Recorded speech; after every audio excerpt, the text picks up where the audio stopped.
Good evening. I'd like to call this February 19th meeting for the City of Titusville's Planning and Zoning Commission to order. And everybody stand for the pledge. I pledge allegiance to the flag of the United States of America and to the republic for which it stands, one nation, under God, indivisible, with liberty and justice for all. All right. Could you do the roll call, please? Chairman Aton, Here. Vice Chairman Childs, Here. Secretary Grant, Member Faison, Here. Member Garrod, Here. Member Scully, Here. Member Gellin, Here. Alternate Member Findler, Alternate Member Rogers. Here. We do have a quorum. And so next item on the agenda is approval of the minutes of February 5th, 2025. Is any additions or corrections? Hearing none, could I get a motion? I'll make a motion to approve the minutes from February 5th. Second. All in favor? Aye. Aye. Any opposed? All right, minutes are approved. City Attorney? Good evening. Tonight's notice provides that all persons who anticipate speaking on any public hearing item must fill out an oath card to be heard on that agenda item and sign the oath contained thereon. These cards are located on the table near the entrance to the council chamber or may be obtained from the recording secretary. This meeting will be conducted in accordance to the procedures adopted in resolution number 24-1997. Those speaking in favor of a request will be heard first, those opposed will be heard second, and those who wish to make a public comment on the item will speak third. The applicant may make a brief rebuttal if necessary. A representative from either side, for or against, may cross-examine a witness. Anyone who speaks is considered a witness. If you have photographs, sketches, or documents that you desire for the commission to consider, they must be submitted into evidence and will be retained by the city. Please submit such exhibits to the recording secretary. Thank you. Next item on the agenda is petitions and requests from the public present. This is our first opportunity. If anyone in the audience wants to speak, you can do it without filling out an oath card. Anyone? All right. No old business. Under new business, we have an easement vacation application. Eddie or staff? Thank you, Chair. So this is for item 8A1, easement vacate application number 3-2024, starting on page 10 of your packet. A petition has been received from John Dacco, applicant, to vacate a portion of the 20-foot public drainage easement located towards the middle of the property at 1558 Meadowlark Drive. The applicant submitted permit number PBP 24-1386 to place pavers and landscaping within the 20-foot public drainage easement. The building permit is currently on hold pending determination of the easement vacation. All required utility letters have been received, and there were no objections from the 4 of the 5 utility providers to request to vacate a 10-foot portion of the 20-foot easement. The City of Titusville Public Works Department letter stated that there were no objections to vacating the portion of the easement, pending that the remaining 10-foot portion of the easement will house the relocated swale, and drainage flow must be maintained. The depiction of the drainage easement and swale can be found on page 15 of the packet. And during staff review, it was found that a reevaluation of the drainage system engineering was needed if the easement were to be vacated. Staff requested the applicant provide information showing that the drainage would be maintained with the vacating of the easement. The applicant has provided a survey with elevations to depict that the flow will be maintained. The survey showing the portion requested to be vacated can be found on page 18, and this was reviewed by the community development engineer and was found to be sufficient. So staff recommend approval of the request to vacate a portion of the 20-foot public drainage easement within the rear yard. Thank you. Thank you. Members of the commission? Mr. Garrard. Thank you. I had a question for staff, and I would presume this is a little odd for an easement to run in the middle of a yard, in that it's also kind of offset from adjacent lots as opposed to like running across, straight across. And one of the survey information, it looks like the easement is north of where it connects to the adjacent lot. And I looked at the photographs available on Google and saw the line of trees and kind of concluded the ditch and the trees are all in one place. But that's just a real odd design for a residential subdivision to prescribe an easement in the middle of the yard. I feel sorry for the applicant because it just goes back to something I mentioned a while ago, that it encumbers a homeowner from doing something they otherwise could comply with all the standards for. And I don't know if there's a history as to why would they have platted a subdivision and placed an easement in the middle of a yard and rendered most of the yard useless for development purposes. Do you have any knowledge of why that was, or a history?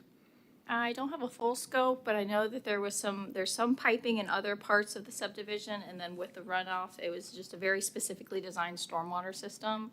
And that's why there was the additional review that was needed to ensure that it would be maintained. So my suspicion was that someone had culverted the otherwise easement with underground conveyance and then somewhere else brought it above ground and made it just be a swale in the backyard kind of history. Does that It's kind of something sound like along that? those lines, yes, sir. Okay, thank you. Member Rogers.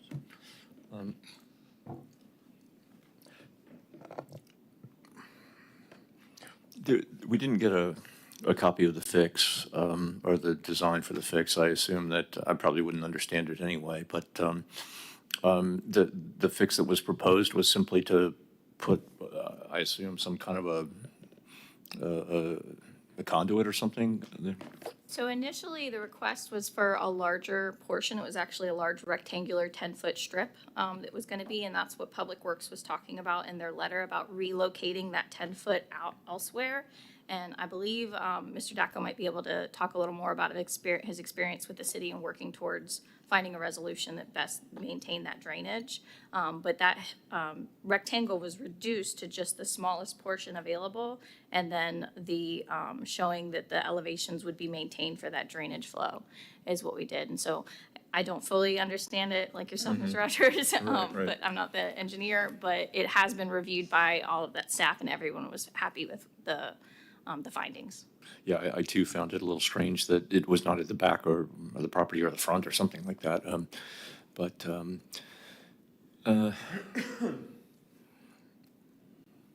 I guess the only thing that I kind of wanted to say is something Mr. Garad brought up before, that as long as the drainage is maintained in this particular situation, it kind of looks like it sort of tails off. Like, I guess the swale sort of in the neighboring property kind of disappears. We'll talk about that in a second, I guess, but. Confident a bit. Okay. But I do think that I don't see a particular problem with this one. I don't think, I'm not saying that, but I think as a general principle, I do think it's maybe not a great idea to sort of piecemeal kind of nibble at these sections of, that pass through the easements. It's already there, and I wonder if it might not be necessary at some point for something, including, more drainage or something. But that's, again, in this particular situation, if the city is satisfied that what is being done to handle water flow in the future is sufficient for that water flow, then, okay, but anyway, just as a general comment. All right. Seeing nothing else, open the public hearing. I take it you're the applicant? Yeah, please, and you'll have to turn on the mic. You're the first guy here, so there should be a button right there. Is it the right one? There you Oh, go. is it on? Good evening. My name is John Dacko. I live at 1558 Meadowlark Drive. This has been a long and arduous process. I started it in 2017. Of course, life happens, and then, of course, COVID. And then trying to get all of these letters signed from the different service providers was a disaster. One of the ladies that was specifically on the list, I come to find out she had not been employed with that company for 10 years. So I just, year after year, trying to get a hold of her, it was just nothing. But anyhow, I got a lot of help from this office. Miss Armstrong was a big help, and then Miss Anderson, that is in the office there, sent me some packets of examples, and that's where I was finally able to track down a name for city gas, and I got the last letter. But anyhow, so I finally submitted this application, and they kicked it back because I had a swale in the backyard, and that they wouldn't allow for the vacate of the entire 20-foot easement because of the swale. Lo and behold, there is no swale back there. What I have is a giant hill. So my property runs into this giant hill. The hill goes up about 8 or 9 feet. And from KB, the engineer that's in the office there, he said that the intention is for the runoff to hit the hill and then to finally make it into the drain that's 2 houses down.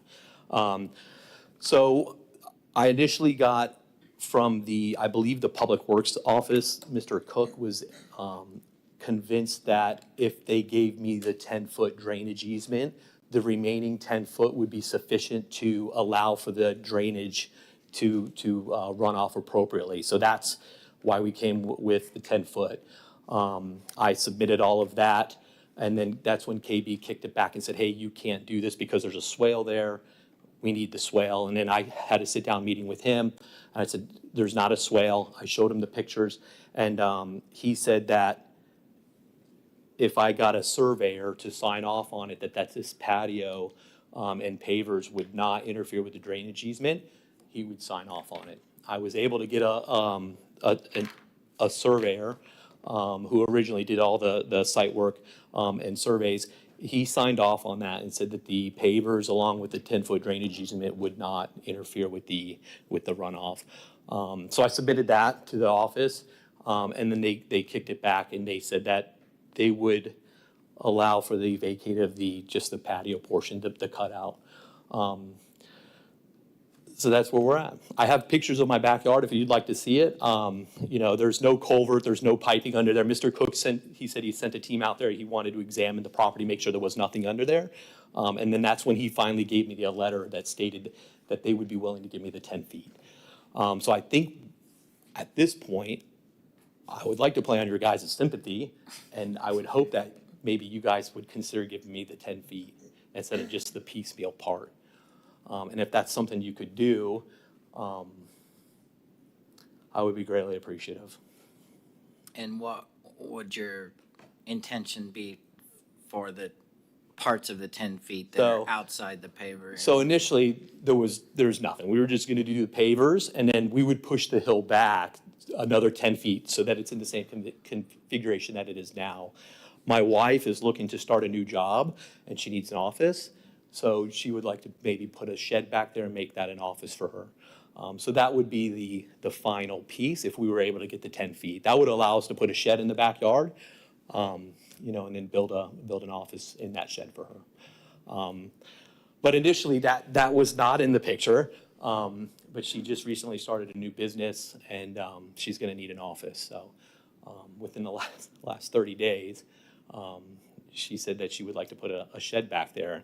And of course, we did a lot of legwork, and I said, hey, I'm not going back and asking for any more because there was a lot of surveys that we had to do.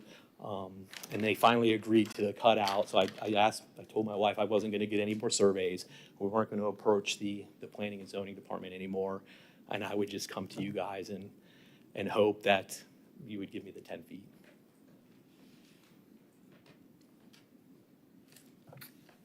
All right. Member Grodd, you have a question? Thank you, Mr. Chairman.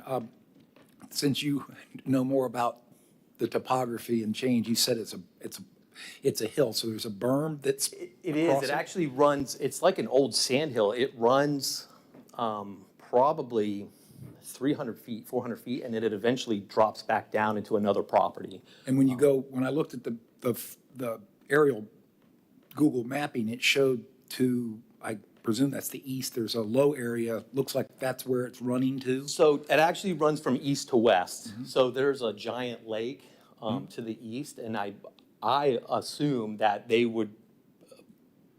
have that there in it if that lake were to Filled flood. up, it's Yeah, gonna it go fill up, west. and it would run to the west. And so the direction of the berm is to make the water run away from your house and the berm and run across the back. That's part what of KB said. Yeah, that was after he looked at everything and he said, well, yeah, you're right, there's not a swale there. I showed him the photos and he goes, well, that seems to be what the intention was. So the berm was there, and because there's no swale and there's never been a swale, he said that at the end of the day, that seems to be what the intention is. And It sounds like generally everybody's pretty amazed it is what it is. yeah. Okay, good. Yeah, I've never had any flooding back there. Our property is pretty high and dry, so the houses to the west, they've actually cleared their hill all the way back to the back of their property line. I like the hill; it adds privacy. We don't have any intentions on removing it. So it kind of sounds like the functionality of the easement's somewhat affected by others. Sorry.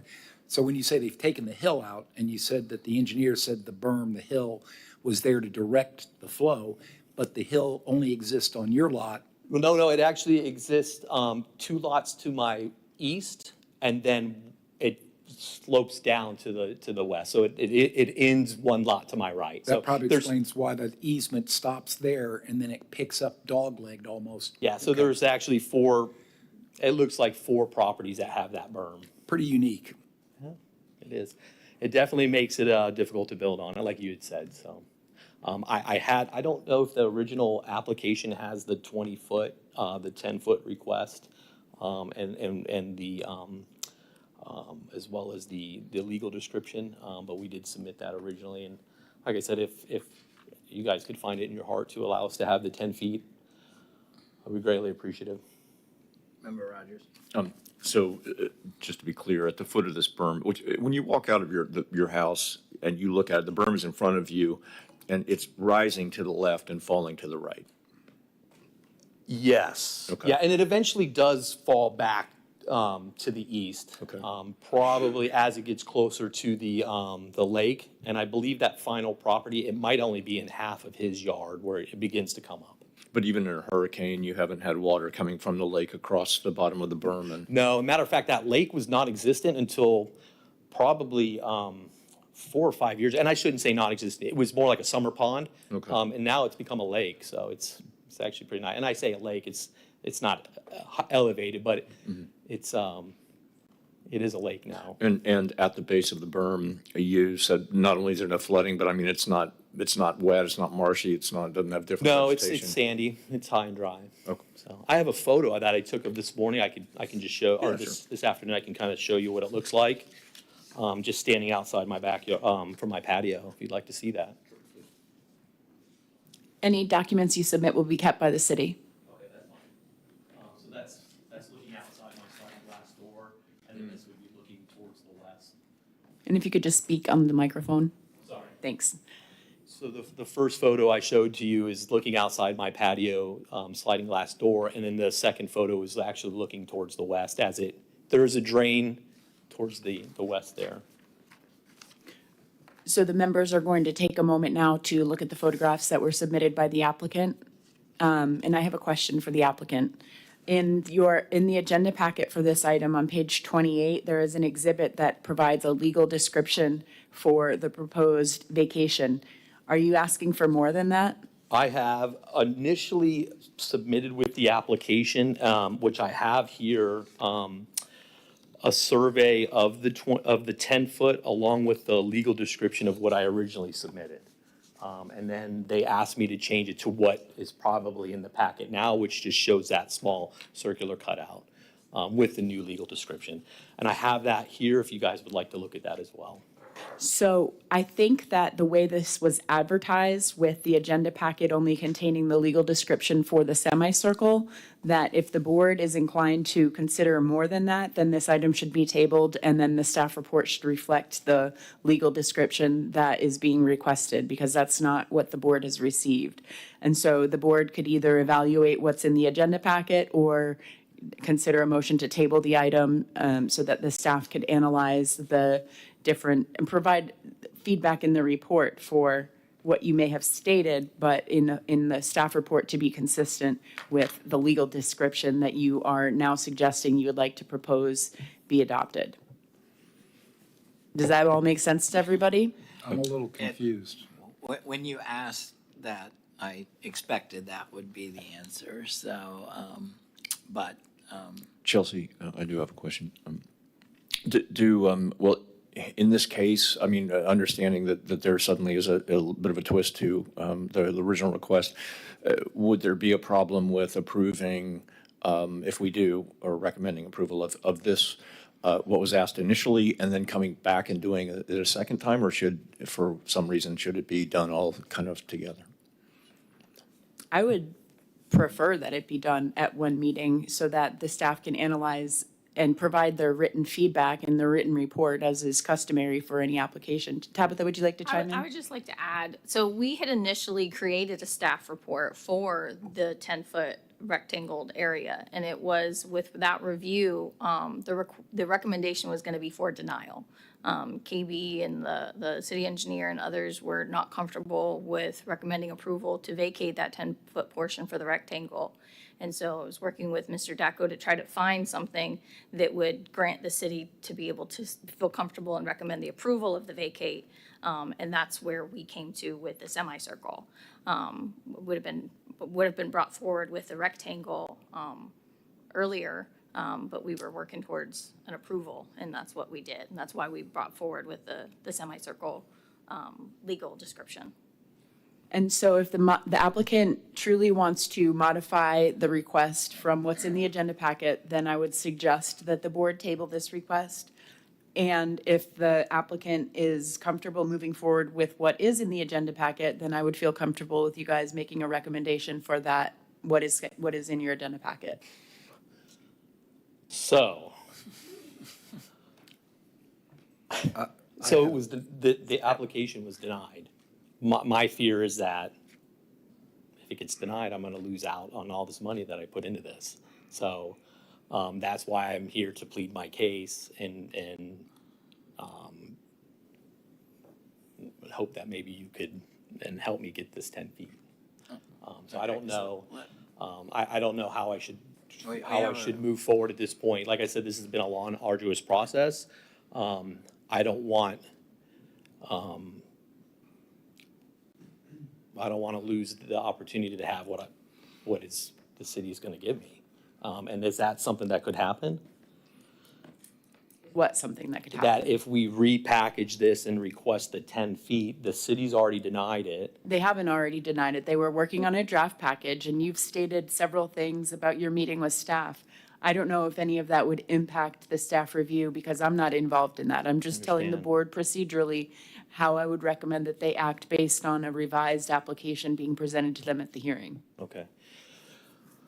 So my question then I don't know who to ask, so would I be able to have a revised application with both of these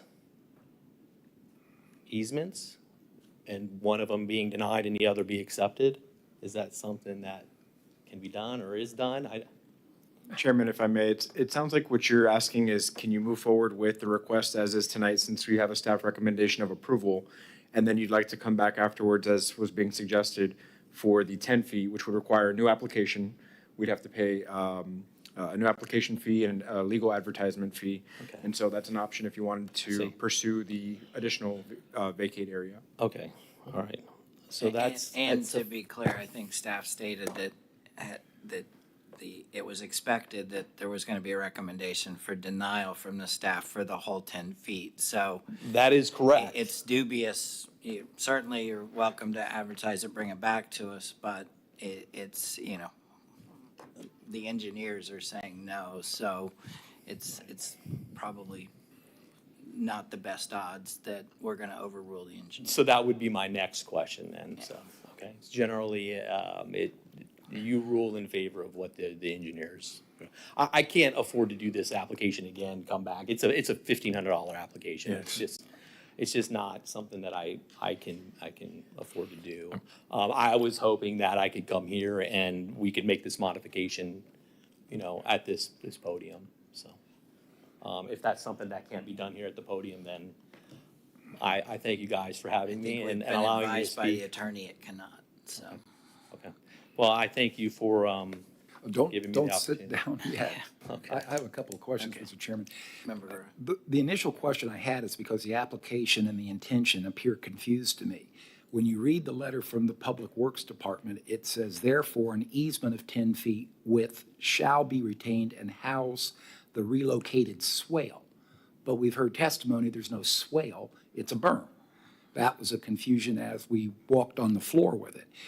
When you talked, as you asked about the intention to put an ingression into the easement of pavers, or perhaps someday a shed. Yeah. Either way, it takes a vacation of the easement to allow you to do that, even though you're compliant with every regulation other than ingressing an easement.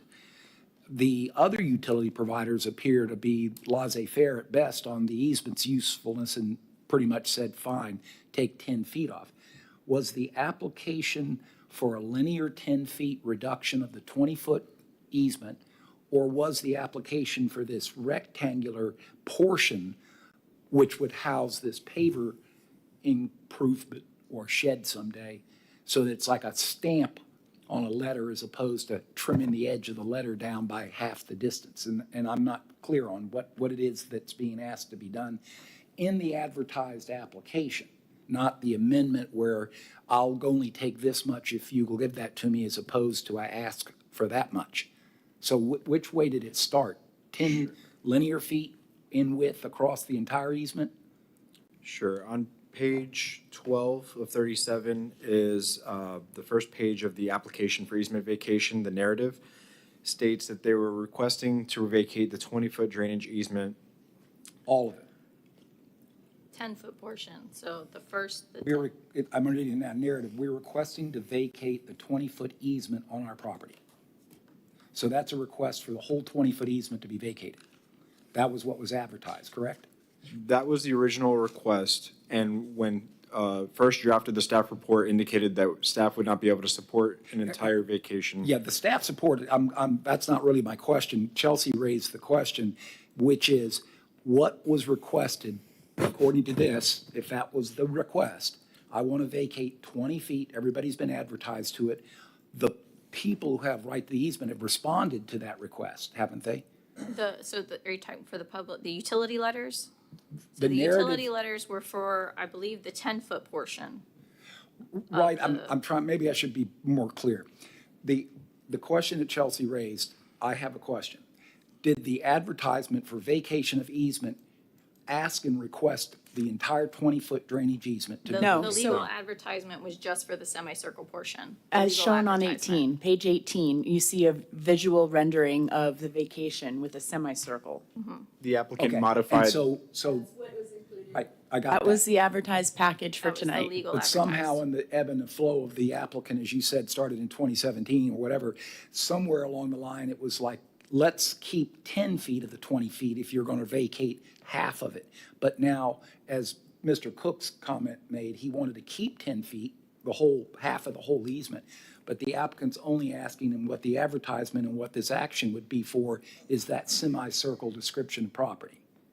So if we acted tonight on the request, which apparently has been supported by staff, for a partial easement vacation, in this case, the semicircle shaded area on page 18 of 37, staff's comfortable with it, the applicant's comfortable with it, the public's here, they can make comments on it, and that would conclude this application. If next year you win the lottery, you can come back and ask for the rest of the 10 feet along the whole back.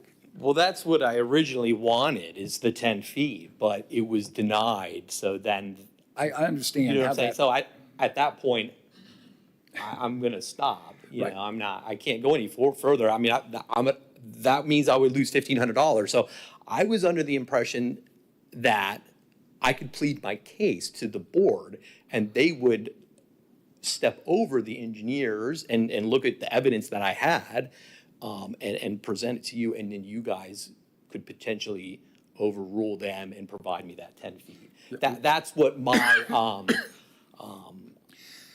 thinking was, and So- that's why I could come here and speak to the board or to the So commission. the point of my question is, if the board acts on the described application's dimensional request of the semicircle area vacated easement. The staff's letters and comments have supported that.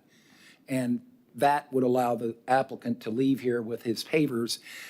And later, if you wanted to come back, you can always make another easement vacation request at a later date. I'm not gonna do that, unfortunately. It's too expensive. I can't. It's $1,500 and it was another three or $400 or $500 for the survey and the legal descriptions. It's a lot of money.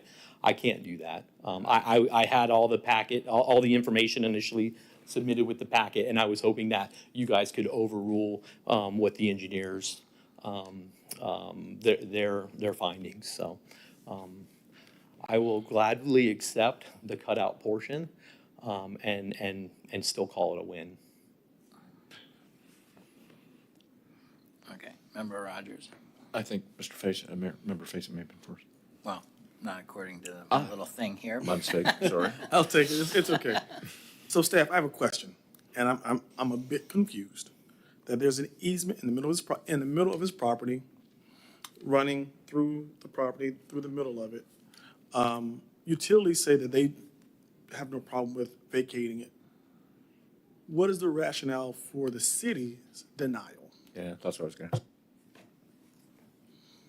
It came from the community development engineer, so Public Works is who does the utility letters. And then once the vacate application was submitted, it goes out to staff review to the different areas. And so it was when the engineer was looking at it, I'm unsure if they look at it from a different perspective or if they're evaluating different techniques or things like that, but it was there is where the trigger came for the recommendation for denial.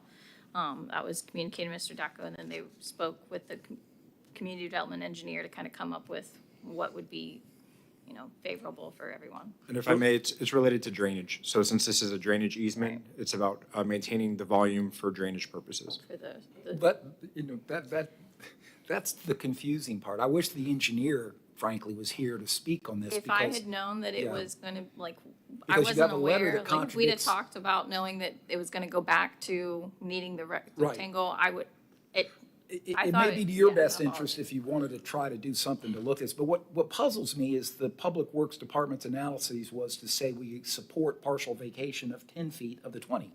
But it turns out it's not a drainage conveyance system, it's a berm. Water doesn't run uphill unless it's got a pump. So the purpose of the swale seems to be moot. Yeah, that's That's and where that's the my whole point. issue to me rides. And if there was a culvert under the berm, I'd understand that. Right. So there's no utilization that we see right now for that easement. As he said, there's no flooding. So at this point, what he said earlier was, if the lake were to overflow, it would run down along that berm. If there was, but he's high and dry, so there is no water going down that easement. And if they're willing to vacate 10 feet, So I'm if just the not getting commission is not prepared to make a motion on this item, you could also table it for the purpose of inviting the engineer back to a future meeting. Let me conclude one more question, because this is something that I've mentioned about easements near and dear to my heart. I'm sorry about this, but the point I would make, and it's kind of, I'm sad to say this, the applicant comes in, makes an application, gets a supporting letter that speaks about a swale and maintenance of 10 of the 20 feet from the Public Works Department. Later, he's kind of manipulated into making the request only be for a footprint, a postage stamp of that same request. And he goes from a denial to an approval. And then if he really wanted to fulfill what he sought, which is a vacation in more sensible matters, half of the 20-foot easement, so he clears his property for development purposes, removing it means you got 10 more feet of development area, which is kind of important to somebody. If you were to table this and come back next month or whatever time it would be, have the Public Works Department representative be here, and also at the same time ask the question, which I don't know if Titusville has that kind of forgiveness clause, but if the discussion between now and then with everybody in the decision-making role, the staff support for their recommendation to this commission would be, yeah, we could support that if you want to amend the application, to not charge the applicant the next fee and let it just be an amended legal description and post this and act on it in a time period that would bring the request back to do what started to be a partial vacation of the 20 feet. Somehow he doesn't seem like he was knowing exactly what was going on as clearly as maybe he could have known. If you don't mind, I talked to KB in the office, and he really thought that there was a swale there. And then when I showed him because that's what the survey they sent me, this survey here says swale. And then when I brought him photos and explained to him what I have, he said, hey, you should have brought this to me. First of all, he's like, you should have brought it to me months earlier.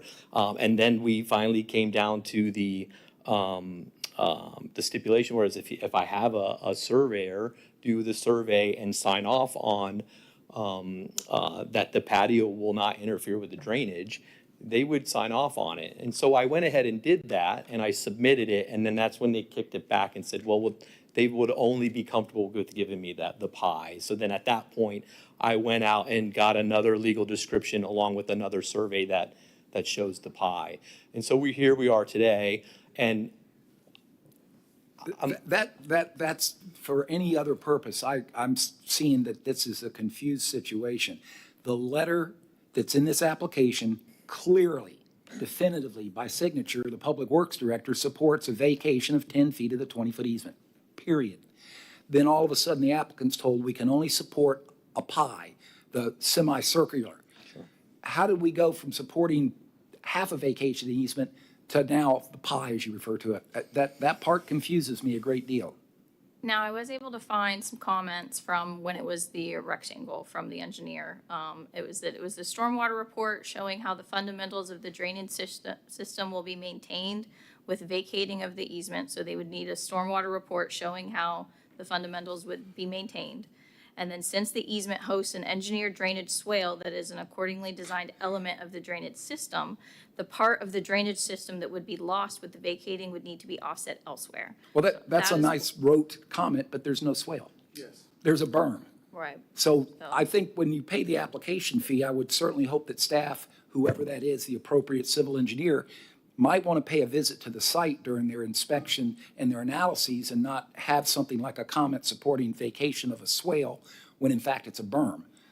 I'm myself just seeing this as probably a pretty unnecessary circumstance, that it would seem a lot easier and clearer to me to postpone this, for you to get with the engineer, to have the engineer who didn't see the site, who when they saw the site saw a berm instead of a swale, that addresses the question, I will support 10 feet of the vacation of the swale when in fact it's a berm. That alone tells me we probably ought to get the players in here to come and answer the question rather than rotely tell the applicant, you just need to go get a civil engineer and explain to us how water runs uphill over a berm rather than in a swale going east to west. You can see the elevations on the survey. There's a 1.5 foot change from east to west. So the water, it can't run up a berm. I can't even imagine what the berm is doing. If it's working as an impedance swale, an impedance barrier, it's going to make water like the Continental Divide go one side or the other side. It's not going to run down the ridge. So what would happen to water that's going to sheet flow east to west? Is it going to flow into his backyard of his house, or is it going to flow into the backyard of the open space? It seems like it's not flowing very much anywhere because it's a berm and not a swale. And to me, myself, I really think the applicant, for the filing fee you've paid, should be able to have someone address those questions. It's a berm, not a swale. You supported 10 feet of vacation. Now you only support a postage stamp. What happened to make that change in your opinion? That's my question. So Chairman, if I may, the option still remains for the commission if you'd like to postpone the item until we can get you some more information. What I was going to So, ask. well, my question was for Chelsea, because it seems like it's a two-part issue. There's the engineering piece, and then there's the legal description advertisement packet piece. So what, if we table it, what happens? Can he amend it with a new, not with a new legal description, with his old legal description that had the 10 feet in it? So, yeah, I think that the vacation of the easement as an application could be amended as it was already previously, but my issue with amending it here at the podium. Yeah, no, is I that I just want, we're- well, the applicant to okay, hear it's- that I just want to make sure that the staff if he report needs to tables be it, consistent he with. doesn't get here and we say, well, then the advertisement was still wrong or So, something. So I if just I'm- want him to understand what steps he needs to go through and we need to go through to get this to success for him, hopefully, at the appropriate next meeting or whenever So it to is. allow for enough time for staff to review and provide a staff report, I would say 1 month rather than the next meeting, because the next meeting is just simply not enough time for all of the parties to get together. If there is a date certain set by this board that's approximately 1 month, then it won't need to pay for illegal advertising. So keep that in mind when you select a date. I think the second meeting in March is the 19th. As far as being able to amend what is published in the agenda, the legal description and the requested area requested to be vacated, it would require a legal description in the survey. So I don't know what the applicant already has, but that would need to be utilized in the staff report to move forward. And I think that there's room for amending what's in the packet that the board is voting on. So So I don't know if the application that I submitted still has that legal description along with the survey. We can figure that out later, though. I just wanted the board to I do have understand. that, because that was the original intent. My next question would be, so we come back in a month from now, is there an option A and an option B? Or is this strictly gonna be, well, this is your amended legal description, Wow. and we are gonna deny it, and now I'm out because, So you've got 4 weeks or a month to figure that out. So ideally, the engineer's gonna relook at it, visit the site, and hopefully they come in with a recommendation to approve. will they still recommend so they could still recommend only the postage stamp? Is that what I'm on, is that? Well, We don't know We what don't the know. result will be until you meet with the engineer and provide all of the necessary documentation and then revise perhaps the staff report. We can't answer those questions for you here tonight. yeah, I think we get the feeling there may have been some misunderstandings and some gaps, and that's why this was the quickest. And I think to staff's benefit, that, they saw this as the quickest benefit to accomplishing your paver issue. Sure. Didn't know about the urgency or anything about the rest of it. So knowing that, I think that if it's okay with you, if you think 4 weeks is enough, if you Plenty of think it time. should be 6 weeks, then we can table it. Like I said, I've been doing this since 2017. If at the end of the day, we get the 10 feet, I'm willing to wait. I'm willing to wait. Yeah, but again, and you can always, if staff comes back and they give you good reasons after reviewing it, that it really should only be this, and that's what they're gonna tell us in this meeting, you can still make a decision that says, well, I wanna be safe and I'm only gonna go for the semicircle. That's gonna be up to you to figure out between now and Okay. the next meeting, right, Eddie? That's right. And just to clarify, the staff recommendation is not the final decision. So if the staff recommends denial, that doesn't mean that it can't still move forward to Planning and Zoning Commission for a recommendation. And even at Planning and Zoning, if this commission were to decide to recommend denial to City Council could still approve it. So just making sure you're understanding Okay, of the so process. this isn't the final, okay, so, Yeah, okay, we just are recommending board to. We have no City power Council. whatsoever. all right. Okay, Yeah, the power to recommend, Sure. or recommend denial, either one. boy, I think I'm still confused. I'm I'm not confused. I've worked a lot with Ms. Armstrong, and we got to this point, I just So hope that she's not. they're just, the one pain point in that the rear. staff has just brought to my attention is there may need to be a new advertisement because the legal description would be different from what is proposed for the vacation. So you may need to pay the additional advertising fee, Take which is not advantage of that.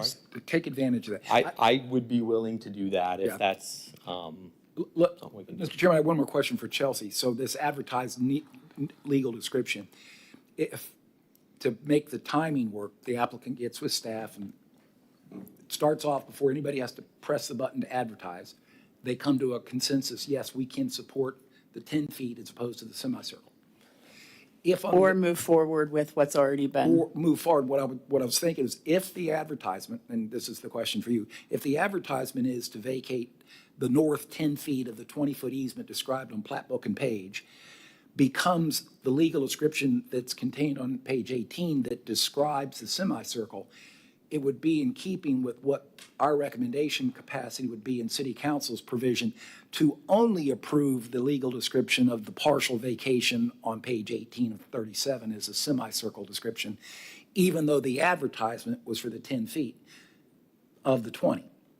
I ask for more than I get would be the shorter way to say that. That would be correct. They could do that. Council could act on that. Council can always authorize less than what's asked for, but I don't think the applicant would agree to that. Yes, I understand, and that just allows you not to be concerned that if you ask for more, and again, I also want to try to recall that what we did, and you mentioned that, this is a recommendation body, and city council is the decision maker. Staff is staff. Staff makes recommendations to council, doesn't mean that council can't feel in your favor regardless. And being this berm versus swale, that really needs to be kind of polished and understood more definitively, because it could very well be that there is no basis of the swale doing anything for drainage. So what I did today will be the same thing that I do at the commission meeting, or the council meeting? Probably be quicker, but Okay, okay. I Sure. think it could actually just be, well, I think it's going to be published tomorrow morning, but if you submit request to withdraw and revise, I think that would save you the time at city council. So I would recommend that you send an email to staff at the conclusion of this hearing, if it's tabled, to ask that your application be revisited, and it will, no matter what, it's going to say on the council agenda that this item was tabled and no recommendation would therefore be provided. So that's going to be the summary of the item. Well, So council won't hear it because it's being, if it gets tabled, but we're getting ahead of ourselves. no, okay, I'm confused on what just happened. I didn't We're talking understand about any of that. possibly tabling the item, and if this body. Tonight. Tonight. Yes, And that's if they great. provide they haven't done that yet, but if they understand. provide the recommendation, if they table the item, then city council won't have a recommendation to operate off of Oh, at that's the council fantastic. meeting. I think that I would like to follow their guidance where they want to table it and have some other folks look at it and get, is Let's 4 entertain a weeks- motion. Is Yes, 4 I'm weeks sorry. enough? Because we want to table it to date certain. If 4 weeks is the shortest time we can do I- it. We could give you another 2 weeks just if to be safe. for some reason they or- need more time, I'm willing to entertain that as well. The only reason I would recommend a date certain for March 19th is to keep the semicircle advertisement, if that ends up being the consensus to move forward with what you see on your agenda tonight. see. That advertisement could still live on March 19th, where if that's not going to be the agenda, you will have to re-advertise no matter what, in which case a date certain wouldn't matter.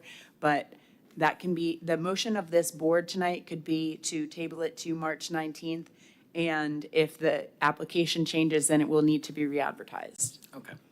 So if we go past March 19th, it has to be re-advertised? Well, it may have to be re-advertised independent of the date. March I think. 19th is spring break?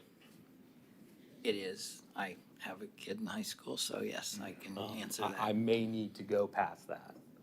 I don't think I'll be in town, so. Yeah, so,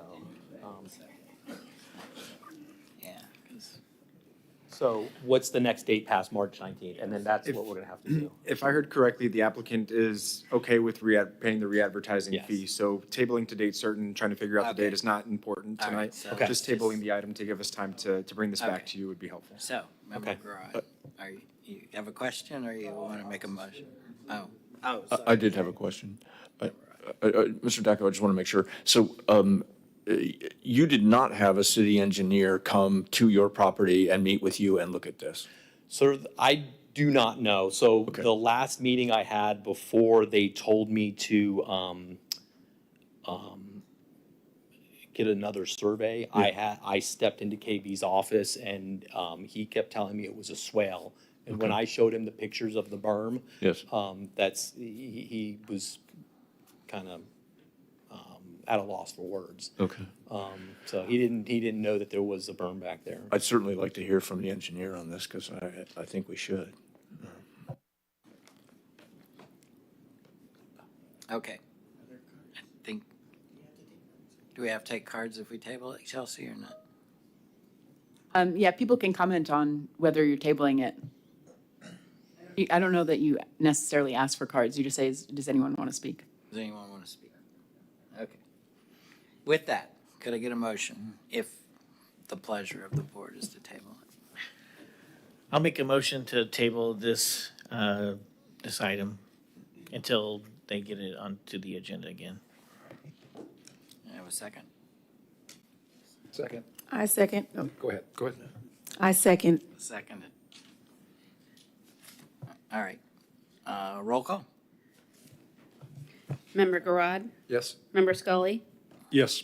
Vice Chairman Childs, Yes. Member Gillen, Yes. Member Rogers, Yes. Member Faison, Yes. Chairman Aton. Yes. Thank you. We Thank will you for see all. you again. Yes. An email. Okay. Thank you. Thank you again. Thank you.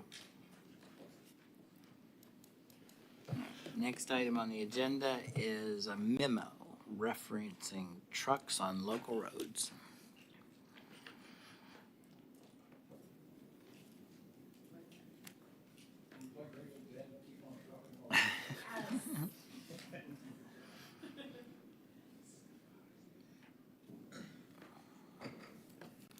Okay, so at the city council meeting, at the December 10th city council meeting, there was discussion on certain local roads needing restrictions. And as a result of the conversation under petitions and requests at city council, this memo was generated.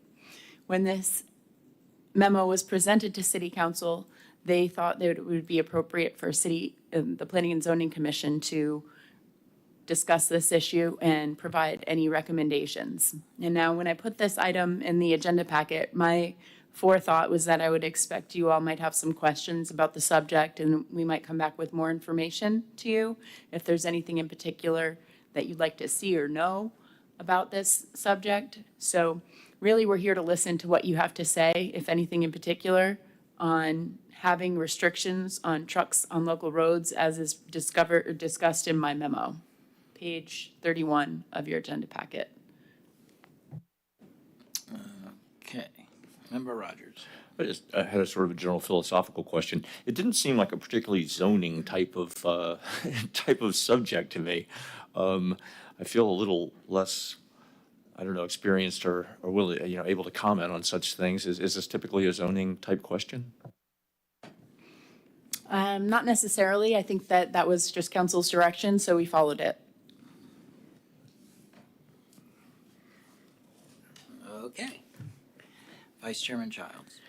So, my question, so I think, because I watched some of the discussion, I think there's been other questions about this, and like, there's been a truck unloading on a private street and it blocks her, driveway or blocks her from getting out.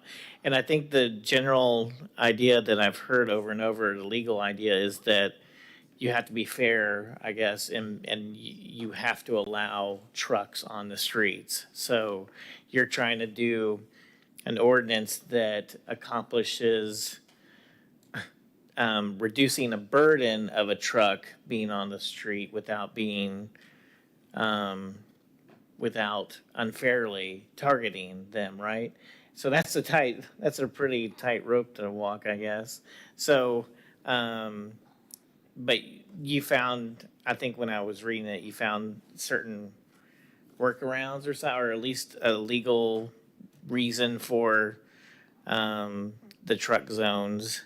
Can you, I think through is the Yeah. critical word here. through, right? So they're still allowed to go through, but so you're accomplishing trying to reduce the burden, but let's see. So you can allow the truck to go through, but you can stop parking. Is that Is that part of? So because in, that was part of in the the problem. Bonita Springs example, this is page 35, they have a definition in their code for no through truck zone, which is a street or road or segment thereof on which trucks are prohibited, except trucks traveling to or from a place abutting the zone, which would otherwise be inaccessible by the truck. So you take an example of one of those side streets off of Hopkins. If that was one of the no through truck zones, then the only trucks that would be allowed on that road are the ones that have to do a drop on that street. Right. And I think like in that one, I guess it's not on that street, but the business is on Hopkins, but the entrance to it is on a side street off of Hopkins, right? So you're saying that so this would help them because the actual business is off of Hopkins? But because really their destination is on that side street. Well, I guess, kind of, because there's an easement going back to that storage unit or whatever that's there, that warehouse, whatever's there, can't remember. But, I don't know, I mean, I'm trying to like figure out, because I know that's a really tough situation for everybody involved, because they're trying to get the stuff there to the business, but also, the citizens trying to just live their regular life in a residential area, and they're getting huge trucks right there in front of their house, and Well, I kind of read it like last meeting, we had the property where there was the cut through back by the senior center there, and that certainly seems like that's a good application of a no-through truck zone. Yeah. That you're not, people they aren't need a cutting no through cart neighborhoods. Yeah. through zone there too. But okay, I was just trying to understand. I guess it's how they determine, how they interpreted it. But it seems like that part, it might still not, because their destination is kind of there since there's an easement to that back area of the business, even though the business is on Hopkins. But I don't know. It's a really tough situation. I'm just glad you guys are trying to work through something. and it would, like my memo states, it should be noted that exemptions must be provided for garbage collections and local deliveries or transport of agricultural goods or equipment to or from residential or commercial properties within the restricted area. And that is saying that they have to have that exemption if it's their own property. So it still wouldn't solve that one particular issue, but okay. Yeah. Member Faison. Background. So, because I didn't see, I guess, a previous meeting, is there any background to this? Has there been an identifiable issue that we're trying to address? Or because I see in your memo, it talks about what other cities are doing. And I could probably say that they probably had an issue that they were trying to address to prevent that issue from continuing to happen. So do we have an issue in Titusville right now where these commercial trucks are doing pass-throughs that they shouldn't be? Well, I don't know if I can say it's that they shouldn't be, but I can say that this issue generated because of residents complaining about trucks on their roads. Okay. That's kind of hard for me. I think there may be someone here who wants to chime in. Okay. Member Garrard. Thank you, Mr. Chairman. I have several questions, and it starts with, this is a proposal.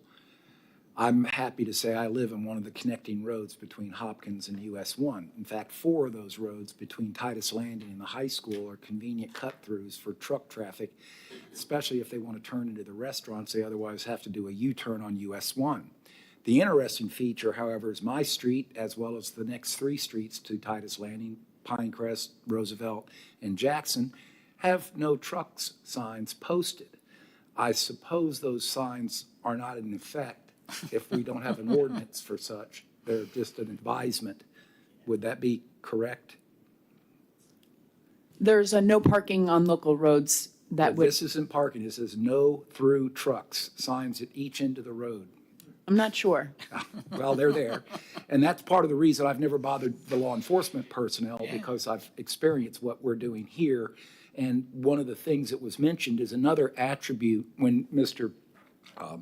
Rogers asked the question, doesn't think this is zoning related.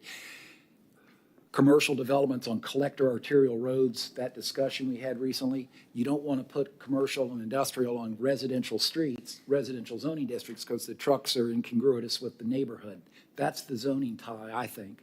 Secondly, it's also, from what I recall, I saw also the citizen that came and talked about they were being blocked by a truck that parked for the commercial business and parked on the residential street. Well, that truck's not going anywhere through or not. So that sounds like a parking code issue that prohibits the weight of a truck, the dimensions of a truck. And so this may be a regulation that needs to be complemented with a large vehicle parking. You also, members, remember that we have this permissive home occupation business world that now what used to be prohibited is not only acceptable but mandated. So if I happen to have a box truck like UPS delivers and that's my home business and I can, but if the city wants to endeavor under zoning perspective to not allow those size vehicles, notwithstanding you have a business, you have a right to do that, but you may not have a right to park that large a vehicle or drive that large vehicle through the street.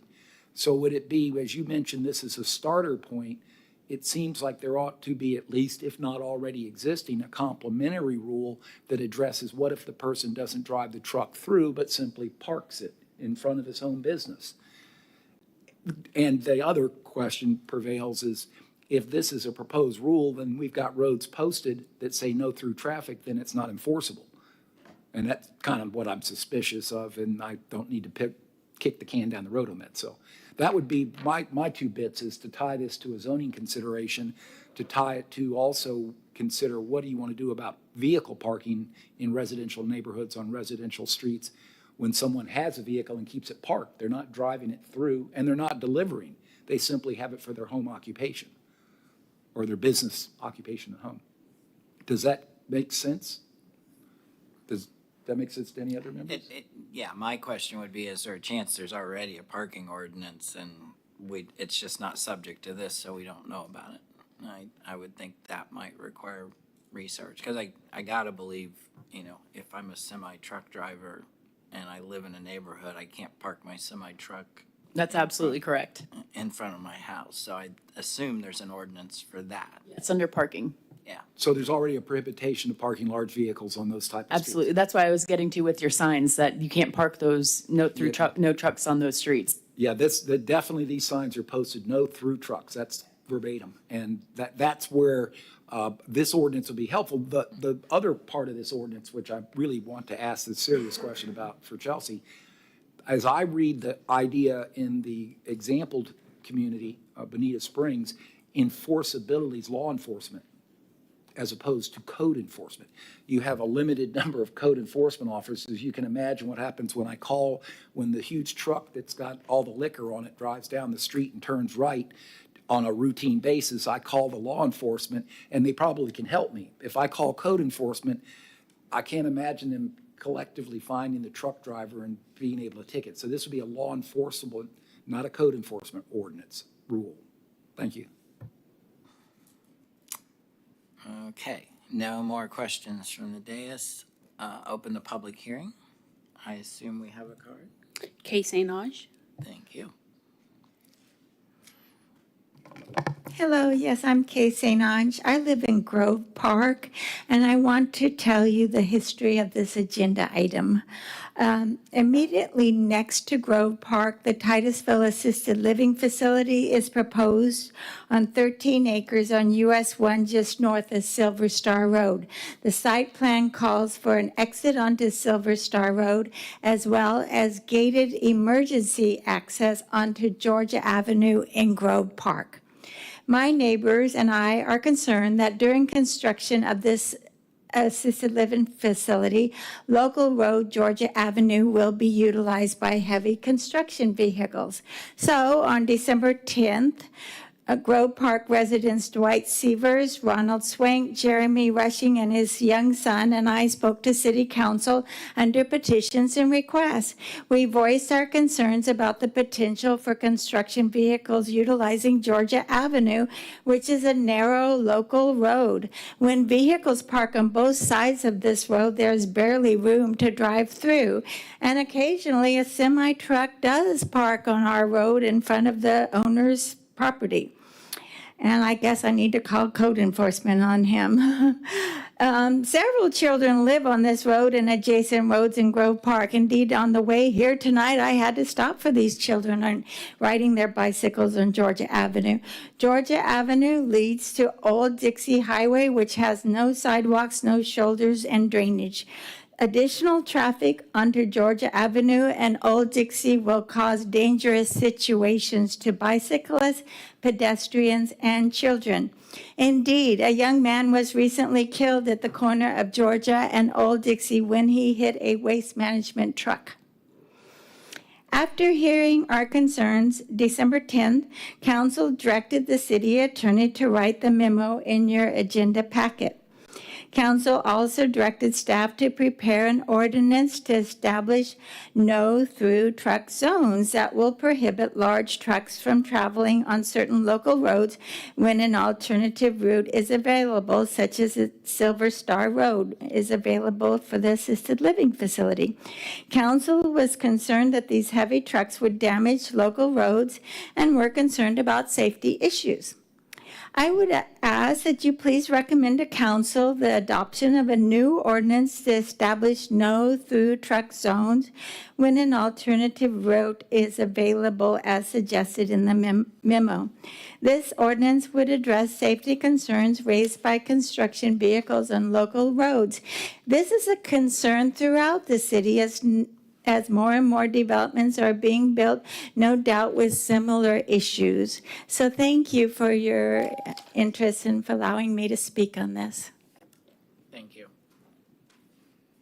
Any more cards? No more cards. All right, close the public hearing.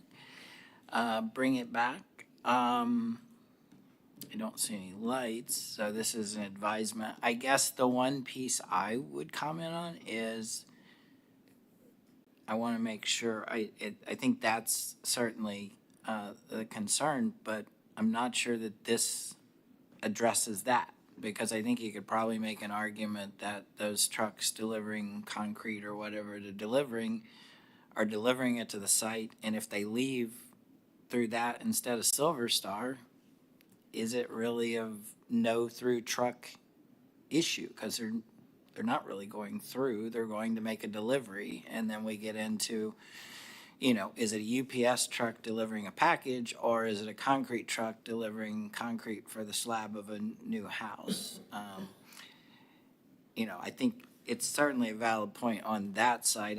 I was on the commission when we talked about that, and, it seems like construction of large projects like that, it should be more of a condition of the project that that all of the construction traffic go through the commercial entrance, not the one that's for emergency use only. It's kind of like if it was for emergency use only, once the project's completed, it maybe should be for emergency use only from the get-go. My 2 cents. Vice Chairman Childs.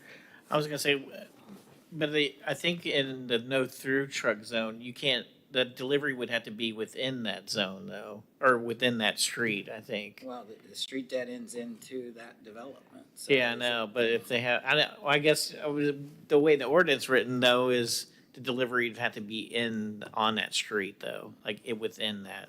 Is that correct or, yeah, Okay. So I guess they could just, if they kept abusing it, just put a police officer out there and just start pulling them over, I guess. But I'm for, I remember that now. Now she says that I remember watching this now because there's been multiple issues with trucks, so it's hard to keep track of all of them. But that is one of the issues, and I think City Council is right. Some of the streets aren't made for those trucks going through there all day long. Every day. So I think I think it's fine. I mean, I wish we could do something else to address some of the other things, but I think for addressing this issue, I think this is great.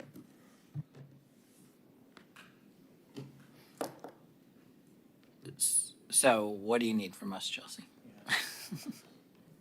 If the board is inclined to make a motion, either seeking additional information or making a recommendation that council move forward, or not making a motion, those are your options.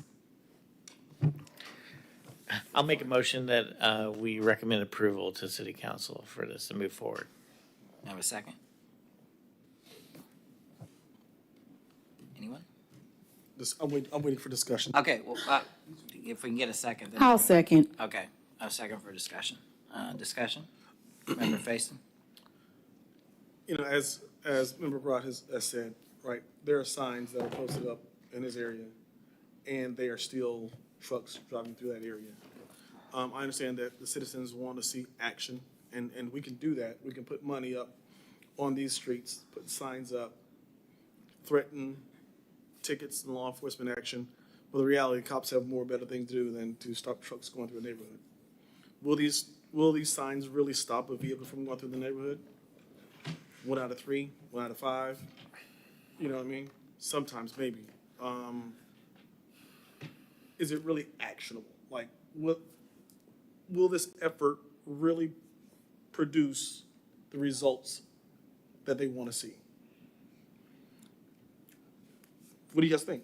I mean, will it produce the results that they want to see? I think the citizens want to see some movement from the city on it. And so if the city at least does something about it, even if it's just, an ordinance, I know the police are busy. We have littering ordinance that's never enforced either. I mean, there's like 1 ticket written in 6 years, and it was a warning. But, I just think that you had to start somewhere. As the law is one place to start. Member Rogers? I'm just kind of thinking that maybe there's a bit of a connection between this and the next thing on the agenda, the final thing. Just we were trying to sort of talking about how do you decide whether a road like is a collector or arterial, or has a road that didn't used to be a collector or arterial become a collector or arterial.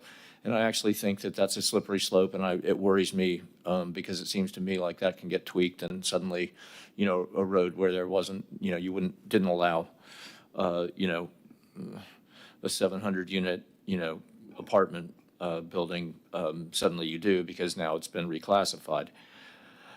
But that said, I do think that it's obvious to all which roads do not inconvenience residents by having trucks on them, because they're just big, wide roads that have businesses on them, and you expect to see trucks there. And which roads, are tiny little residential streets, and you don't expect to see trucks there. And unless it's, as I say, a sod truck delivery, a garbage truck, a moving truck, that there's really no reason for those to be there. But I just kind of wonder if there might be a sort of a way to maybe just handle this by seeing what complaints come in. If Ms. St. Ange in her area and her neighbors in their area have registered their concern about that particular road, then okay, post some no-through trucks there and then see who complains next. But don't, obviously that is, those roads back in there, of course, they're not, through truck roads. But I can't imagine that there are, too many times where semis are making their way through that area. It's a pain, and it's, there's no real reason unless they've got to be back there to drop something off, pick up a bulldozer or something.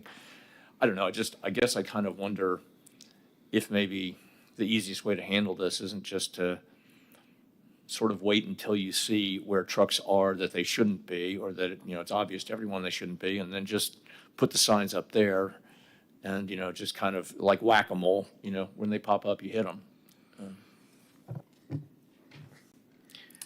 Member Grott, sorry.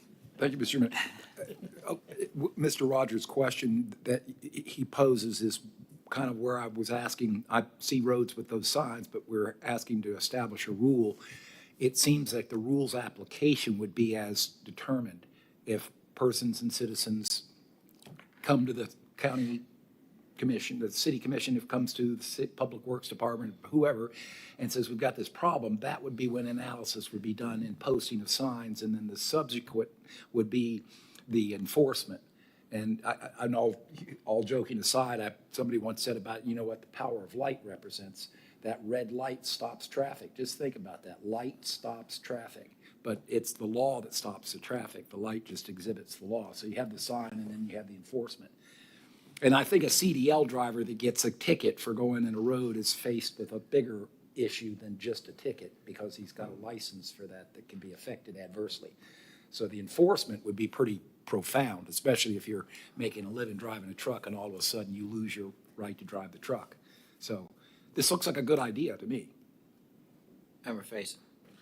So again, as the city grows and as space becomes limited, this is going to be an issue, right? It's going to be an issue with big trucks going down small streets. But it's the engineering of our city that kind of sets that up, right?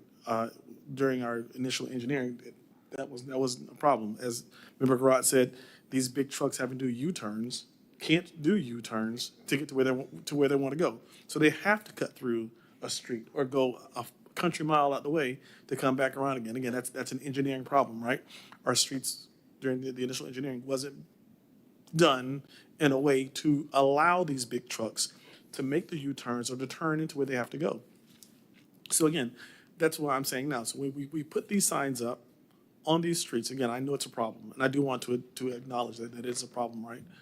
But how are these trucks supposed to get where they're trying to go in the most expeditious manner if they don't go through these streets? So that's where I stand here with this, okay? So yes, we can put the signs up. Yes, we can ask law enforcement to give them a ticket if they see them. Yes, we can ask our citizens to call in when you see them and give the license plate. But what about the truck drivers who are just trying to do their job and get home? They got to make they got to make the route as fast as they can, and our city hasn't made that possible. And so that's where I stand on that. Vice Chairman Childs. I think not too often we have the opportunity to see something coming and be able to do something about it. So like if we can prevent something from happening, and like you said, Member Garrett said, they have CDLs, so if they see a sign, they don't want to, try their luck with their livelihood. Anyone else, if it's a U-Haul or something, they don't even look at signs. But that's not what we're trying to stop. But I think when you have the opportunity to make a proactive step to curtail something that could ultimately cost the taxpayers money by trying to repair the street. And there are sewers underneath streets and stuff too. So it could affect other things, not just the street. So, which we already have aging infrastructure. So I think being proactively and putting something in place that will help something that we see is a very real probability of happening. I think we should do something. I think this is a good step towards that. Member Garrett. To address Mr. Faison's question, having been living and grew up, matter of fact, on the same street, and the comment earlier about later in the agenda, we're going to talk about functionality. If you look at the way that US 1 and Hopkins is two examples, you have a collector road, which is Hopkins, you have an arterial US highway, which is US 1, you have commercial development down that highway. Truck traffic coming out of, for example, the restaurants at Titus Landing use Hopkins. If they're driving correctly, they should go to the intersection with the controlled traffic light, which is at Sycamore, turn right, hit US 1. Sycamore, I believe, would probably be a collector road because it's got sidewalks and it's designed a little different than a local street. That you would turn right southbound US 1 and deliver that way. And when you leave, you go down to the next collector road, which would be Harrison, and you hang a right on that and go and continue. But truck drivers that drive down my street are saving themselves probably a half mile of distance, a few gallons of gas and time. That's not for me to endure. That's for the truck driver to take the longer route and do the job correctly, using major roads as you mentioned, because bad infrastructure, weights of vehicles can destroy what's almost ready to go bad anyway. So I agree with this is a proactive measure that gives Titusville another arrow in the quiver to shoot at problems.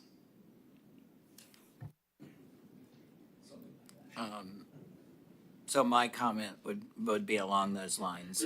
We're here to protect the taxpayers and the citizens, and hopefully the truck drivers obey all the traffic rules. And you know, and I see this as giving the powers that be the teeth behind it to enforce it. How it gets enforced, you know, which streets are coded as no through truck, all of those things.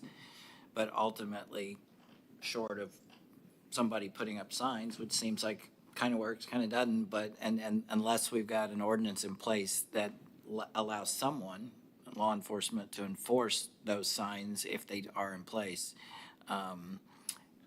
we're somewhat spinning our wheels. So I'm in favor of it. So at this point, it sounds like Chelsea would prefer a motion if someone. Well, I think there was a motion and you guys have Oh, been I'm under sorry, you're right. discussion. I'm sorry, it's been so long, I forgot. All right, so seeing no further questions, we would roll call vote, please. Member Rogers? Sorry, could we restate the motion? To recommend approval to city council for this ordinance, to move forward. Yes.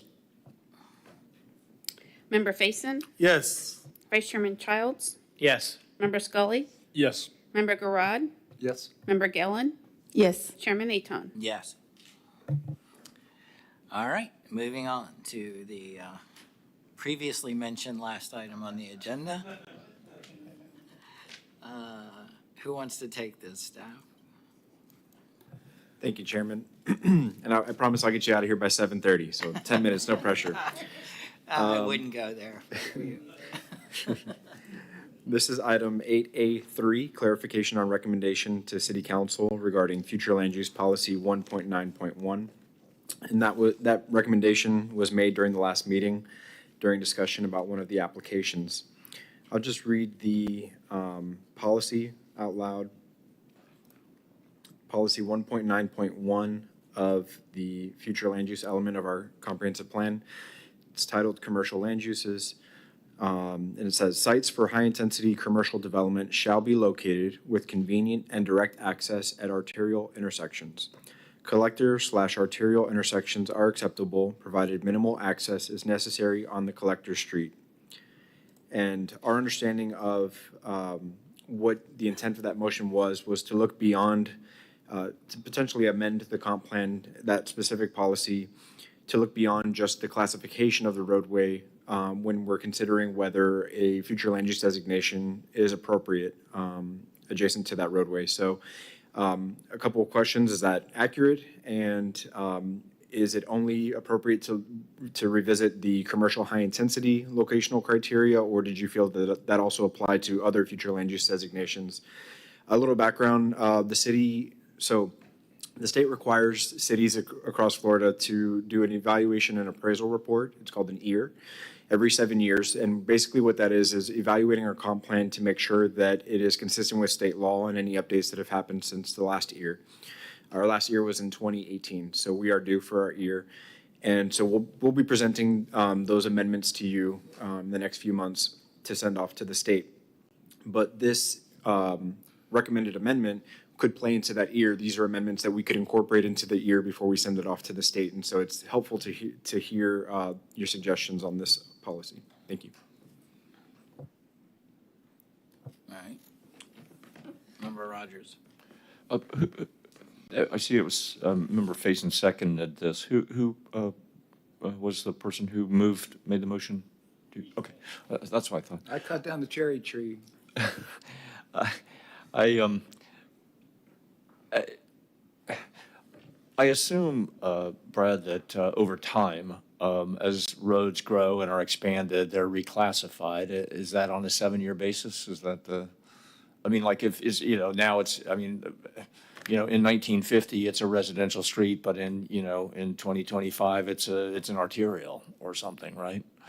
The roadway classifications don't have to change every 7 years, but that's our opportunity to reevaluate the comprehensive plan. Okay, so that is it's an organic process that goes along I guess all I'll say is what I kind of said earlier, is that I think every 7 years is fine, and obviously they will get reclassified, they have to sometimes, but I worry that since so much depends on, since so much development, so many development decisions depend on how a road is classified, I worry that the ability for the abuse of making this a little too loosey-goosey are large. I would be very nervous about using what seems to be basically, well, it has a lot of cars on it, so it's really more of a collector, or it has a lot of cars on it, so it's really more of an arterial. I worry about that happening without, a lengthy period of years and careful staff review. So I guess I'm saying that not just to you, but to everybody. I think that there's the chance that this could be abused in some way. McGraw. Thank you, Mr. Chairman. To try to eliminate confusion, what I brought up was for two reasons, to respond to staff. At least 2 reviews of proposals in the past time of my tenure have required a pretty flexible interpretation of what the intention was. In the case that was before, it was a statement which was read verbatim that said you shall be at an intersection of this road and that road, yet there was support for it because it felt good or it would be good or there was a lot of good things for that reason, and that's how it usually works. You weigh the good and the bad, but when you prerequisitely require somebody to meet this, your hands are bound. The example would be, and I think I'm correct, the intersection of South Street, which is an arterial road by designation, I think that's correct, with Park Avenue, there's a shopping center that contains Wild Ocean. It's approximately 10 acres in size. We had a request before us of approximately 10 acres of property that was on South Street, an arterial road, but it happened to be also at an intersection of a road that served a facility. Obviously, it's drawn more traffic than that facility would draw if it was a single-family home. And everybody accepts that. They recognize that. That's okay. But it causes staff to have to wrestle with, can I, not even should I, may I, but can I? If the statement says, you shall be at this, I don't think you can just say, well, it's pretty close to that. My concern was to eliminate that problem, amend the comprehensive plan's requirement and policies that have to be addressed by interpretation, and be more specific. Point 1, get rid of a bad policy that we've encountered 2 conflicts with, but there was support for. Point 2, the reason I mentioned about flexibility in the case of roads and how rapid development comes, I dare say that it will come to this community. It will come when it comes at an increasing rapid rate, and you won't keep up with problems unless you address them in the infancy of it now with an ear-based amendment that's by good timing about the right time. Announce 800 jobs here at the Cape, 800 jobs there at the Cape, more rockets going up than airplanes fly into OIA anymore. So growth is inevitable, and this is the perfect opportunity to address what is it we're trying to do. If the example of the one project we looked at is supported, then write the rules so it can maintain support, don't make a conflict for it. And the idea of flexibility being ad hoc, that you would make this on the land, that's not really what happens with functionality classification. I earlier mentioned that Sycamore Street, I'm taking a guess, I don't know, but I believe Sycamore Street would be listed as a collector road. And the portion of Sycamore that runs between Hopkins and US 1 is a different type of road section than, using an example, Hopkins. Hopkins is a rural design section from Titus Landing north. It doesn't have curbs and gutters. It has drainage swales. It's open ditch design. That isn't what a collector road should look like. A collector road should typically look in a closed section, which would be picturing I gotta think of roads that fit that. There are so few in Titusville. Sycamore between Hopkins and US 1 has sidewalks and has a curb section, underground conveyance, utilities, stormwater, and all that sanitary sewer system. That's what a collector road looks like. That's why there's a traffic light at Sycamore and Hopkins, I'm sure, because it's directing traffic. They don't have a traffic light at US 1, however. So functionality is how that road would fit the ability to be determined to be a collector road because it's designed in that section. Sometimes communities fix roads better than they were because they want to. And when they improve them to be urban sections instead of rural sections. That's kind of how Sycamore came about, I'm sure, because it used to not look like it does. And my hope was that there are communities that are out there, and I've tried to reach out to one. I'm hopefully speak to Brad's counterpart tomorrow and maybe get them in contact with staff to take a look at an example, as you did with the truck rule in Bonita Springs, is to look at a community who has developed a schedule in their comprehensive plan to allow for roads classifications to be as functionality services. And it's not just volumes of traffic, it's also connectivity. It's kind of like the cart and the horse. In the case of traffic, follows the path of least resistance. I'm sure everybody's familiar with cutting the corner. Once traffic continues to follow that path of least resistance, it gets used like a collector road. And what happens then is you get bound into a problem. You have to redevelop the road first before you can approve any development on the road people are obviously using for that purpose. You mentioned earlier homes on the residential streets along Hopkins turned into commercial development. That's the exact way that it works. And it's worked on that way in many communities. And so what this does is have a comprehensive plan policy that allows staff to provide for continued growth and development and then fix the road system because they can support the requests that are coming forward as they do timely because growth is inevitable and fast-paced and everybody wants to get it tomorrow, but at the same time not be boxed into such standards as saying for this intense high commercial, you have to be at Park Avenue and South Street. 4 corners meet that qualification.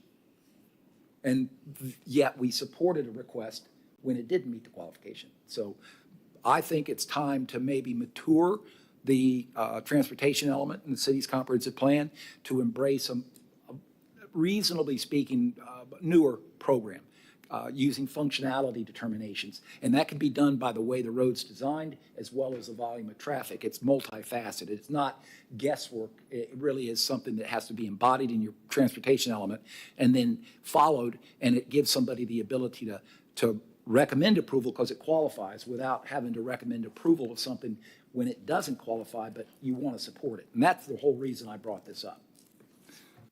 Vice Chairman Strauss. Yeah, I was going to, so to summarize, what he wants is certain traits to the road. So it has certain gutters or whatever, the width of it is so wide. Is that what you're saying is instead of just saying it's a collector road or arterial road and they intersect, instead of that, just say we want the roads to have these characteristics that's near to development or something like that, similar to that? Yeah, I mean, I'm trying to be careful not to talk about a project, but Yeah. using the roads that we had discussed, and I beg my pardon, I don't remember the name of the street, but that thing that goes to the senior center. Oh, There were all kinds of Lane discussions. Lane Avenue. There were discussions about why don't we barricade the road off, block Yeah. it.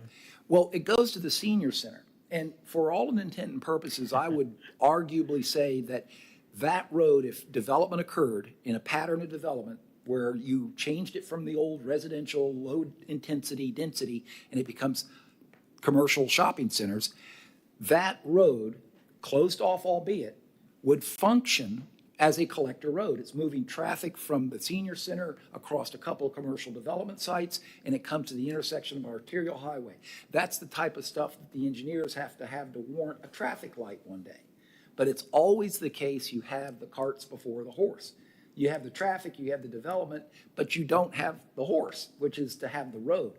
So in these communities that have developed the idea that you have function on functionality as the way the road works. It allows you to approve the development. Of course, what that does is generate the taxes. It generates the money and revenue to go back and repair the road to the type of design that a collector road would be, which would be a multimodal path and a sidewalk on each side and a curb and gutter closed section, and everybody's happy and peace with the world, and a traffic light sits there for traffic movements. But access is on it, as opposed to saying to a proposed development, it's a residential street, you can't have access to it. We might block it off, but we can support your request when it's not at the intersection of a so stated road. That was the part that as I said, point one was that's the bad policy. It ought to be addressed, and if the ear is under subject to review, perfect timing. I agree, because like you said, some of the issues we had was, it came before us and some people were just arguing, well, what about this part of your comp plan? But the road seemed to be able to support the traffic in the area. It seemed to be a fit except for how we were categorizing that road. And certain circumstances, it was appropriate though. So we don't want to lose the idea of that. The idea needs to stay there. But I guess what you're saying is, yeah, if we can identify certain characteristics of the road that would support that type of the development that we have these rules on already, then that's really what we're looking for, is what's the actual road, not just what, like Member Rogers is saying, is it handling, is there a lot of traffic on it right now? Okay, good to go, and that's what we're going to do. But if it's a certain width, or it has gutters, it has sidewalks, and for a bigger development, then that's what we're looking for, instead of more of a vague, because that's the corner we've been painting then too, is every time people are like, well, it doesn't meet this part of the comp plan, or you're like, okay, I don't know what to say to that, but okay. Member Rogers. I just was going to say, I would just reiterate that I feel like, the standard EAR review process, to me, to change a road's designation seems to be a better way to sort of preserve commercial districts where they should be, and residential districts where they should be, and high multi-family residential districts where they should be. And a thing that in particular I think made me nervous, that was mentioned last meeting, was that the road whose name I forget, but right there that goes past the property we were talking about, that we were rezoning, next to the funeral parlor. Norwood. No, Norwood. Yeah. The comment was made that, and I'm paraphrasing, but that Rock Pit Road didn't really have, restrictions on it of the type that would typically be given for a road like Rock Pit Road, but this road was kind of like Rock Pit Road in the way that it was used, and so maybe we could kind of not have the restrictions on that too. That kind of thing makes me really, really nervous. I just kind of think, I don't know, slow and steady wins the race, and I worry about making these determinations because they're really, really important for the character and the scale of the buildings that go in there. I worry about making that too open to interpretation or change. I feel like, every 7 years, if they say this is a collector and this is an arterial and that isn't, then those are the rules we play by for the next 7 years. Mr. Chairman, let me give you an example of where that problem exists, of taking an ear-based approach, that you re-examine the road. If I come in here with all the guns and lawyers and money necessary to do a full-scale development, one Titusville hasn't seen, but we'll just call it Port St. John. And I come in here with the guns and lawyers and money, and I say, look, I'm just talking about a 50,000 population build-out. It's good for everybody. When I start developing that project, I am going to inherently create new collector roads. I'm going to create roads that, oh, I'm sorry, that's not on the list. We'll have to amend the list. We'll have to put it on the list. Because right now, Titusville's working on a functional list. If it's not listed, it isn't one of those.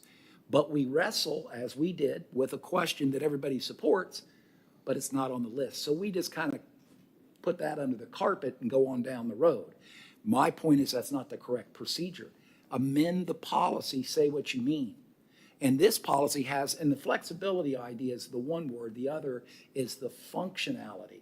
And I don't want to mislead you. It's not some just guesswork. When you see the codes that have been written that adopt this provision, it is a code that you don't just guess the road works that way. It's not an easy guess. It's more a guess based on analysis. And that allows this to move forward wherein you can amend the list later with an ear-based amendment, in between which you're allowing development to occur in what is a rational, reasonable, recognized way. And that's why I said if a new development comes in fact, there'll be a collector road going through, what's the name of the project on the Space Center Causeway, the big one? Tranquility? Tranquility. At the end of the day, the main boulevard, and actually some areas use the terminology avenue and boulevard. You picture a boulevard, what do you see, right? The Champs-Élysées. You picture an avenue, and you picture more of a big street. You picture a local road, and you see your house street. That's what you picture. Well, in the case of Tranquility, it will develop and create a collector road that won't be on the list.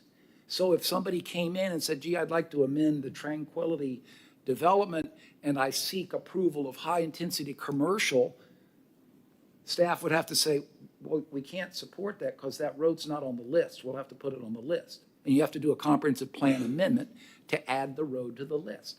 If everything worked according to Hoyle, as soon as Tranquility came out of the approval process, staff would start working to amend the list and put the road that's going to become the collector road on it before the road is there, cart before the horse. And this has been an issue for smaller local governments that rapid growth occurs in, more so than mature, large metropolitan areas. They already have those rules in effect. So my point was to explore it, look at examples like in the case of the no-through truck, look at examples of communities that have adopted this standard, explain the standard to the commission. Certainly, I think you need to understand more than I can explain. I'm not a transportation engineer, but I kind of get it. And perhaps you can find a way that allows staff in the future to support requests that are congruent with the comprehensive plan and not boldly incongruent, but support it. I wouldn't be too worried about somebody just coming in and saying, oh, Pinecrest is a arterial highway because it's got 5 trucks a day on it. That doesn't work like that way. Chairman, I want to thank the commission, unless there's any other comments. Thank you. The additional commentary, I think, helps to clarify. I think, oh, go ahead. I actually did have, I'm sorry, Member Garad. So you said, that's not how it's done, don't imagine that it's an easy thing and that it's loosey-goosey, like I said earlier. You mentioned how these codes are reviewed or rewritten or something. Could you give an example of a town that does this that way, do you think? Osceola County's in their comprehensive plan, the transportation element. I had a copy I was going to bring here, but I'm seeking to get a clarification from what I read in their element where they describe the functionality of a road and how the functionality is tied to certain design specifications. In fact, the way that it can work is that you can have a plan where you're going to improve the road in the future, but you can approve the development now because you know the traffic volumes or the traffic use or the functionality is going to serve that purpose. So you actually can approve of the cart before the horse. Okay. Has staff been made aware of this? No, that's why I opened up with, I was trying to reach out to the counterpart to Brad to have him contact it. And I hope that's why I also mentioned, rather than my rhetoric, let somebody exhibit an example, like the Bonita Springs example, and then we can discuss the attributes of that example. And you can probably get a report. I will at least do my part to ask my old associate, how's it working? Because I came from the plan that had it on the list, and if it wasn't on the list, you couldn't do it, even though you had good reason to support it. But you couldn't do it because it wasn't on the list, and you had to tell somebody, well, you'll have to add it to the list. And it gets into small scale and large scale amendments and all kinds of good things. Thank you. You got what you need? Thank you. Got what I need. I think big picture, what it sounds like the issue is that the current comp plan is very black and white. It either is the specific road that we're looking for or it's not, and that can conflict sometimes with whether a development type is appropriate, and that maybe something that's too vague leaves too much up to interpretation, too subjective. I don't want to get too far into solutions, but I think what I'm hearing so far, maybe one idea is to keep that policy as written and then maybe just add at the end, unless it meets the following criteria, and maybe talk about the roadway width or volume or a couple other standards. Keep in mind that the Planning and Zoning Commission does act as an oversight board, so if staff is recommending a certain recommendation, P&Z is reviewing that decision and making a separate recommendation to council. So you act as an oversight board, and then city council makes final decisions. So that might be a potential solution forward, but I hear you. Thank you for clarifying the last meeting's motion. I think it's really important what Richard mentioned about the ear-based amendments. That's absolutely a glove in hand kind of a relationship, because this is the perfect timing to what you're supposed to do. Examine your comprehensive plan, report what's success, what isn't success, what you complied with, what you didn't, what works and what doesn't work. And it's a leapfrog from that into an amendment that might embrace this idea that makes it a little easier to affirm a request as opposed to just regimentedly saying, we can't support it even though we do because. We have one card. Oh, we have a card. Okay, okay. Thank you. All right. That, we have petitions and requests from the public present. Anyone want to speak? Yeah. Okay, we're on to staff report. I just want to apologize because I've had Tabitha here for a couple meetings. I have failed to introduce her to you all. This is Tabitha Armstrong. She's our planner. She's presented applications to you before, and I've rudely not introduced you. So I don't know if you want to just tell them where you came from or anything, but just. You guys are probably familiar with Christy Anderson. I worked with her at Cocoa Beach, and she brought me over here. It's been absolutely lovely. Been here a little bit over a year now. Really enjoy it. Took a year for Eddie to introduce you.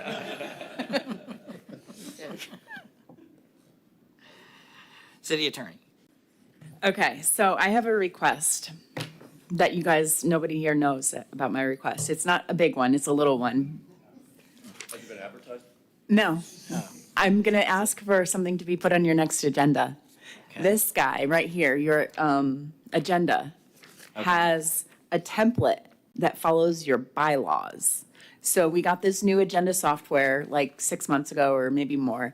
And when we built the agendas for all of the boards, we referred to the bylaws because it says what the schedule and order of business should be for all of your meetings. And I have a proposed change, which if you're going to change the bylaws, then you have to say it at one meeting and then bring it back to the next meeting for discussion and adoption. So I would like to propose that you guys make a motion that the agenda be modified to include the Pledge of Allegiance. That would help me, yeah.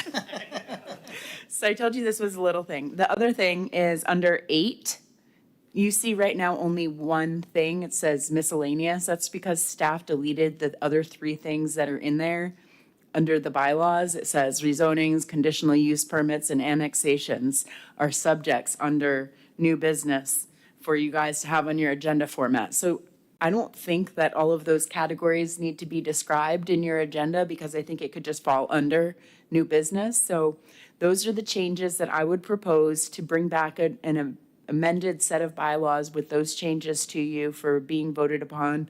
And then if you guys decide to make those changes that I just outlined, then the agenda would be changed 2 meetings from now to just have those concepts, the Pledge of Allegiance and not those other subcategories. Thank you, because that was driving me crazy. If we Yeah. could fix that, that'd be great. I got here and said, okay, when do we do the pledge? So, it doesn't say anymore.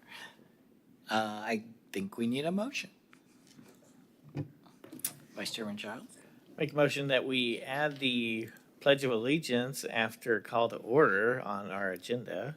And can I make both of them in one? And then also remove all the subcategories to new business. Right, we don't want miscellaneous, right? Right, just no subcategories, just new business. That's my motion. I second. Member Faison seconds. Any comments? Roll call, please. Member Faison? Yes. Member Gillen? Yes. Member Garad? Yes? Member Rogers? Yes. Member Scully, Yes. Vice Chairman Childs, Yes. Chairman Aton. Yes. Thanks, guys. I'll bring you back something at your next meeting. Well, thank you for keeping us to task here. I have no report. Any members? Member Garat? For members, remembering a year and a half ago when they were developing proposed legislation that became enacted for, what was the terminology for the, Live local? Or? yes, thank you, I just lost it.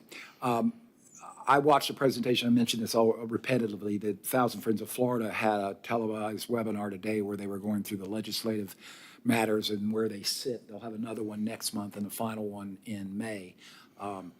There are some more interesting new rules coming towards local governments and municipalities, and some of those are going to have an impact on timing. When you talked about the gentleman having to wait for how long it took him to get here, the rules being proposed are going to time clock applicants where development orders get issued if you take too much time. And with small staff, that's always a big problem. And I think they proposed that before and it didn't go anywhere, but they're proposing it again. And there's some other ones. But if you wish to get a really good 60-minute summary to know what those are, link to Thousand Friends of Florida and they'll have it posted on their website. Watch the webinar and they'll go through where these are coming from and what they do, but there's several that are tied to municipal governments, operational status for such things as issuing building permits and decision-making and time clocks, and I'm sure Eddie understands what I'm kind of suggesting can happen. And I'm glad you brought that up. I did want to clarify that we currently have a statutory deadline that's much shorter than 7 years. 2018, the applicant mentioned that wasn't purely on the city. Right, he was working on that. So just wanted to clarify that wasn't, it's been sitting around. Thank you. Member Faison? Well, since Member Scully has been on this board here, I've enjoyed looking down and seeing him. And one of the things that I've enjoyed doing was looking at him, looking at that picture on the wall back there, looking at him, looking at that picture on the wall. And now that he's moved the beard, I no longer can do that. I just wanted, sorry. Yeah, Member Rogers. I just want to say, sort of along the lines about the 7 years, I did kind of want to say to Mr. Dacko, but he left before I had the chance, that, this is a guy who I think, obviously, I'm not saying the 7 years was your fault, it wasn't, but who's, jumped through the hoops and gone through the motions and done everything to do it right. And I know that, I think people have generally tried to, do what they can to accommodate him, but I do feel like it's, and I know that they have to be done a certain way, as Chelsea was saying, you have to re-advertise because it wasn't quite what was being, and he misunderstood what power we had or what power we don't have. But I feel like in this instance, government has not functioned as well for a reasonable citizen's request as it maybe could have. And I hope that that we can do a little differently in the future, especially possibly if there's a discrepancy between, the reality on the ground and the reality on the paper, that we can maybe make sure that we review that in person as soon as we can, if that wasn't done. Any other comments? That said, we'll adjourn. All right, Scully.